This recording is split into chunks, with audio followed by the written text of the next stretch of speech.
got a question I want you to think about. How do you write the biography of a fictional character? I mean, it's a fictional character. It exists in the mind of the author themselves. How do you do that?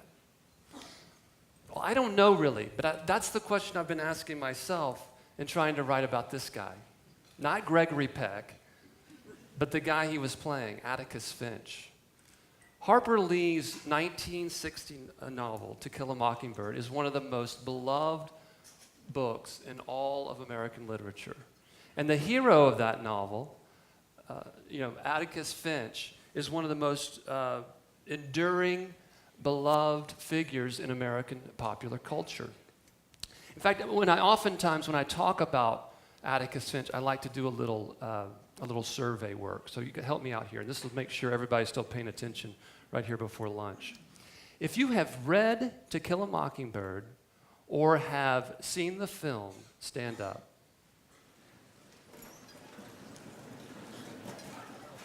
Now, I can't really see upstairs, but those of you who are watching online, I would say probably 80% of the folks are standing up. Now, for those of you who are sitting, I've got a question for you.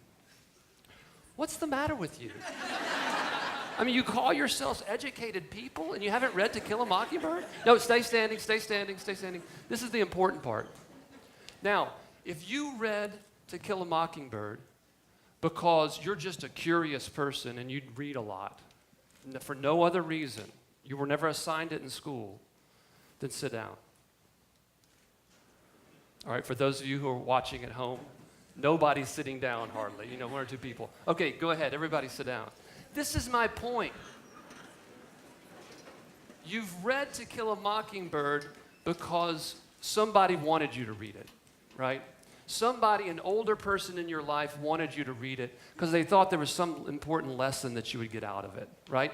To Kill a Mockingbird is the kind of primer for how we teach middle school and early high school kids about issues of racial morality in our multiracial democratic society. And people read it around the world, too. It's so important that someone like President Barack Obama, the first African-American president, in his farewell address in January of 2017, when he was reflecting on some of the unfinished business of his presidency, and he talked about the lingering problems and divisions of race that continue to plague America, despite this breakthrough achievement of having an African-American president. He encouraged Americans to be more empathetic. And who did he invoke in thinking about that? But the example of Atticus Finch and the advice that Atticus gives to his daughter Scout, that you never really know a person until you crawl into their skin and walk around in it for a while. But we might have asked President Obama, now which Atticus Finch are you talking about, right? Because we have these two Atticus Finches now. And in the summer of 2015, there was discovered this other novel that Harper Lee wrote, Go Set a Watchman. And of course, what was so galling to so many people is Atticus Finch, the great hero, the great father who defended the wrongly accused African-American man, Tom Robinson, who was accused of raping a white woman. And he nobly defended him. In this other novel that Harper Lee wrote, it's the same characters. It's Atticus again, but now Atticus is this entirely different figure. He's exactly the kind of guy you'd think would be living in South Alabama in the 1950s when the civil rights movement is just getting ramped up, and he's racist, and he's reactionary, and he's condescending toward his daughter, and he's just kind of despicable, right? And so a lot of people didn't read it for that reason, because they didn't want to let go of Atticus Finch. But whatever you think about Go Set a Watchman as a novel, and a lot of people don't like it either as a novel or also because it marred their image of Atticus Finch. Whatever you think about it in those terms, for me, as a historian, I love it. It's fascinating. And it's fascinating as a historical document. Because what do historians do? Really, all historians do is we look at change over time. We measure change over time. That's what we do. That's the nuts and bolts of what we do. That's the blocking and tackling of the historical enterprise.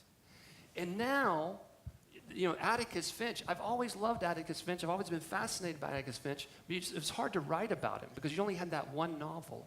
But now we've got this other thing, this other source, and we can try to begin to measure the change over time. We can try to begin to tell a story, a biography of a fictional character.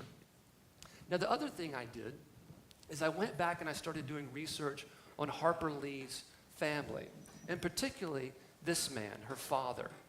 Amasa Coleman Lee, A.C. Lee was his name. Now, like Atticus, it's long been understood that A.C. Lee was the inspiration for Atticus Finch. And like Atticus Finch, A.C. Lee was a small-town lawyer and state legislator from South Alabama. But unlike Atticus Finch, he was also something else. He owned a newspaper for 18 years. He edited a newspaper. And so I went back, and nobody had really looked at those newspapers or knew what was in them, and I didn't know what was in them. But I dipped back into the archives. I went over to Montgomery, Alabama, and started looking on microfilm, the old copies of the newspapers, and it was fascinating. A.C. Lee, a lot of these old newspapers, they wouldn't necessarily have an editorial page. I mean, a lot of times they would just be covering like little small things that are going on locally, but not the Monroe Journal, not A.C. Lee's paper. He had a very active editorial page. He was writing 3-4 editorials every week about everything under the sun, not just local politics or state politics, but the evolution of the New Deal. This was 1929 to 1947. And I went back and I read all 18 years worth of those editorials.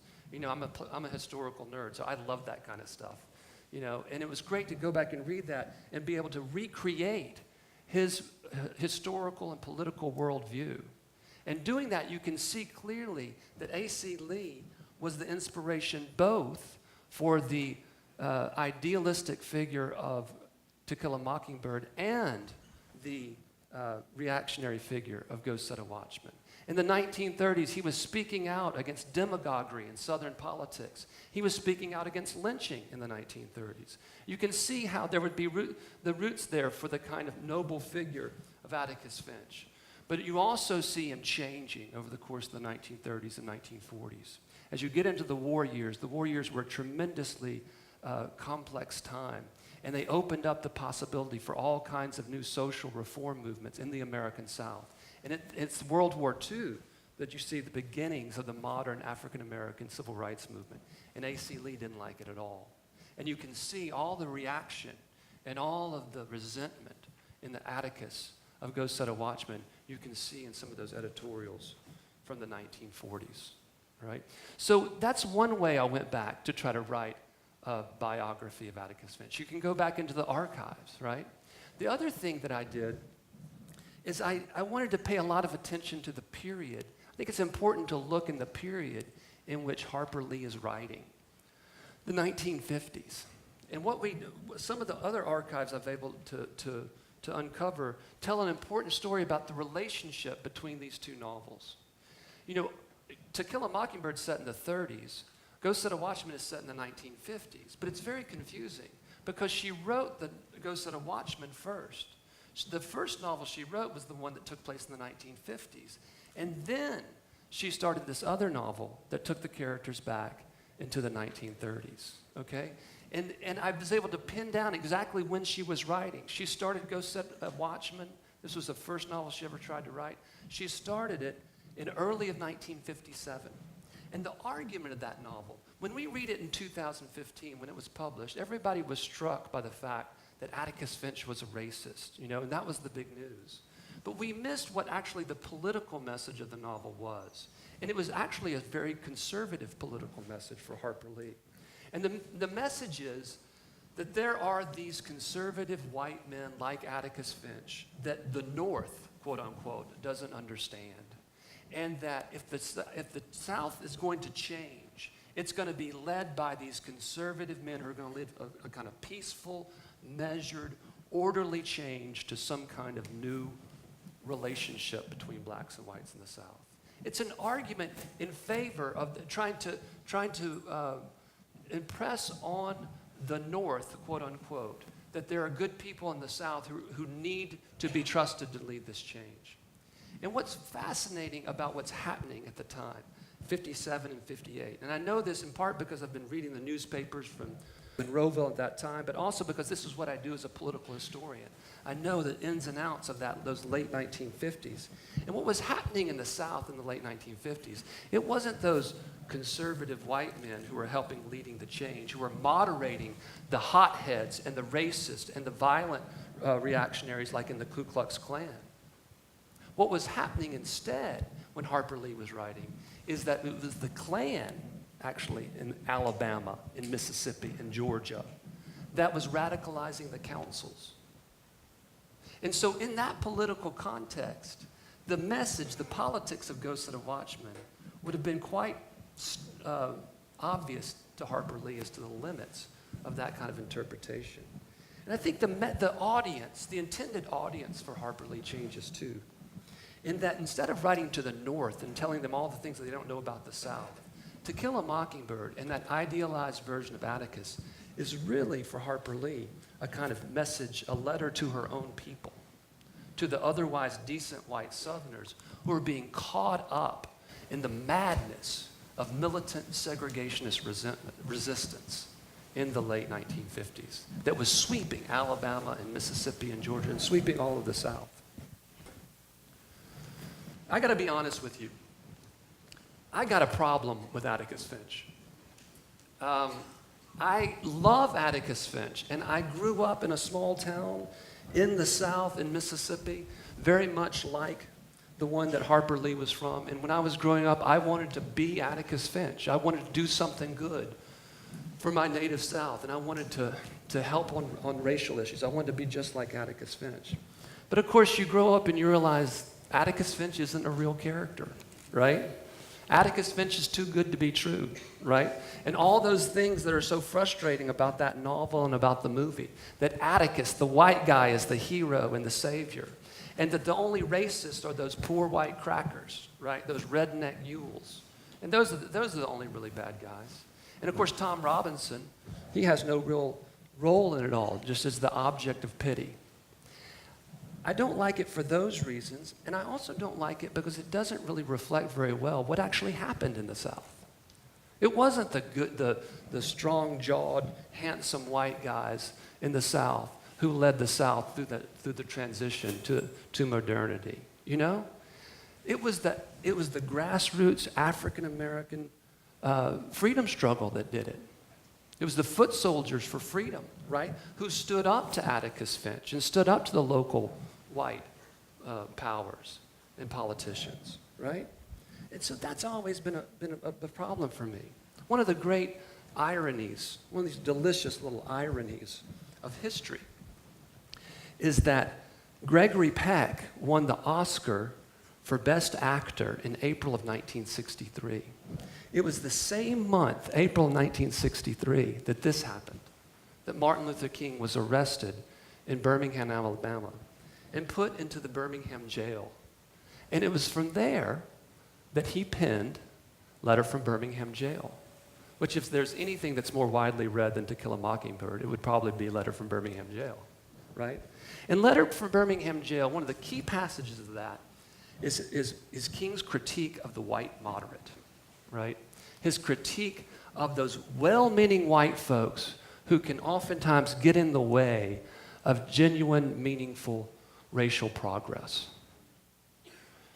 But one of the interesting things about King's letter, he wrote it in April of 1963. It was published the following month.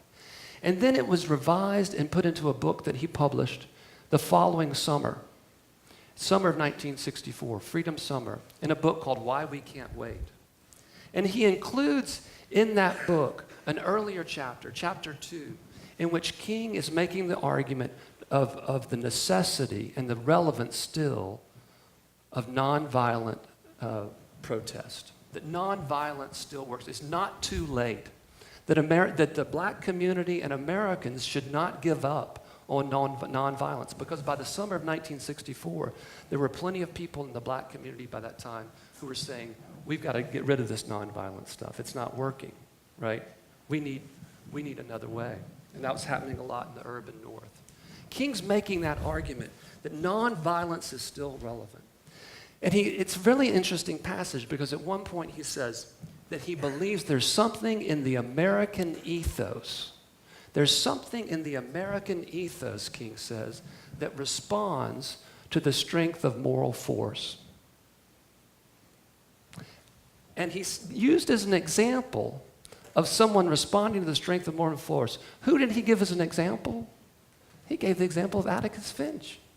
He said, just look at the recent success and popularity of Harper Lee's novel and movie To Kill a Mockingbird, where Atticus Finch stands up to the lynch mob, and with his daughter Scout, they face down the lynch mob with nothing more than their law books, and they make men realize that those men who would be caught up in the kind of bestiality and then the horror of racism, they remind them that they're human beings, right? King uses Atticus Finch as an example in his 1964 book. And he uses it because King was still trying to tell Americans that he believed that moral witness, that the power of moral example could change people's hearts and minds. And I think it's important for us to remember today the way that the strength of King's belief and the way that a figure like Atticus Finch served as a kind of emblem of that belief, of that faith.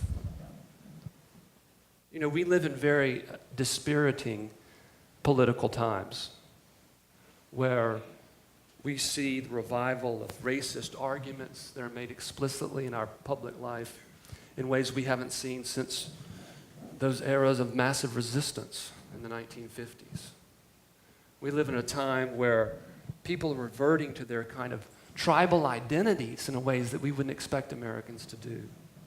And at a time where people are so eager to turn their political enemies, their political opponents, into mortal enemies. Harper Lee and Martin Luther King, they experienced all of that in their time. That was exactly what was going on in the South in the late 1950s and early 1960s. And yet they never lost their faith in the power of moral example. I hope we don't forget ours today. Thank you.